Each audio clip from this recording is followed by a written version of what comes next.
తెలంగాణ క్రికెట్లో చర్చనీయాంశంగా మారిన టీ20 లీగ్ వ్యవహారం ఇప్పుడు న్యాయస్థానం ముందుకు చేరింది. హెచ్సీఏ నిర్వహిస్తున్న టీ20 లీగ్కు చట్టబద్ధత లేదంటూ కొందరు తెలంగాణ క్రికెటర్లు తెలంగాణ హైకోర్టును ఆశ్రయించారు. టీ20 లీగ్ నిర్వహణను వెంటనే నిలిపివేయాలని, లీగ్కు సంబంధించిన అనుమతులు, ప్రక్రియపై స్పష్టత ఇవ్వాలని పిటిషన్లో కోరారు.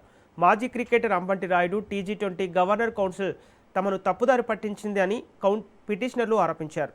టీ20 లీగ్కు సంబంధించిన అనుమతులు, నిర్వహణ విధానంపై ఇప్పటికే పలువురు ప్రశ్నలు లేవనెత్తారు.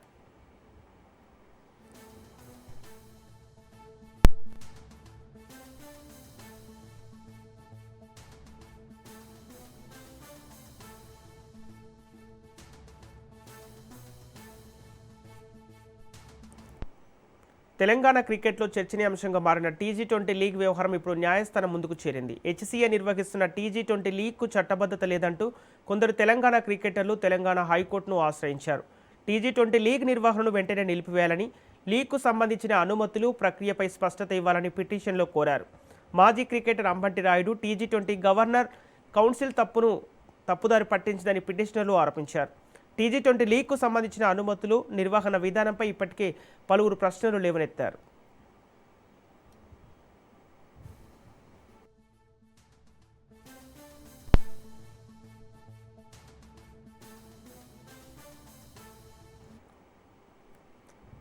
ఇదే అంశానికి సంబంధించి పూర్తి డీటెయిల్స్ మా ప్రతినిధి సునీల్ అందిస్తారు.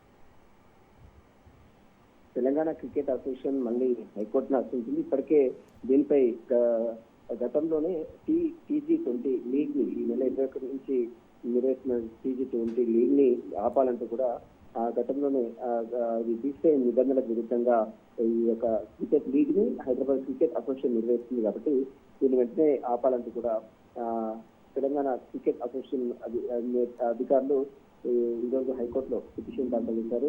దీనికి టీ20కి చట్టబద్ధత లేదు, క్రికెట్ అంబటి రాయుడుతో పాటు టీ20 గవర్నరింగ్ కౌన్సిల్ మమ్మల్ని మోసం చేసినట్టు కూడా క్రీడాకారులు కొంతమంది పిటిషన్ కూడా దాఖలు చేశారు. అయితే ఇప్పటికే తెలంగాణ క్రికెట్ అసోసియేషన్ సభ్యులు లీగల్ నోటీసులు సైతము అంబటి రాయుడుతో పాటు ఈ క్రికెట్ లీగ్ ని ప్రమోట్ చేసినటువంటి అంబటి రాయుడుతో పాటు అటు ఫిరాజ్, అదేవిధంగా తిలక్ వర్మకు, అదేవిధంగా హీరో వెంకటేష్ కూడా నోటీసులు కూడా సర్వ్ చేసింది. దీంతో పాటు Hyderabad cricket association, Telangana cricket association ఇదంతా కూడా అంటే బీసీ అనుమతి లేకుండా ఈ యొక్క క్రికెట్ లీగ్ ని కండక్ట్ చేస్తుంది కాబట్టి దీన్ని వెంటనే నిరుత్తర చేయాలని క్రికెటర్లు ఈరోజు హైకోర్టును ఆశించారు. మరి దీనిపై కోర్టు ఎలాంటి విచారణ జరుపుతుంది అనేది కూడా సర్వత్రా ఉత్కంఠ చెప్పవచ్చు. Okay, thank you Sunil.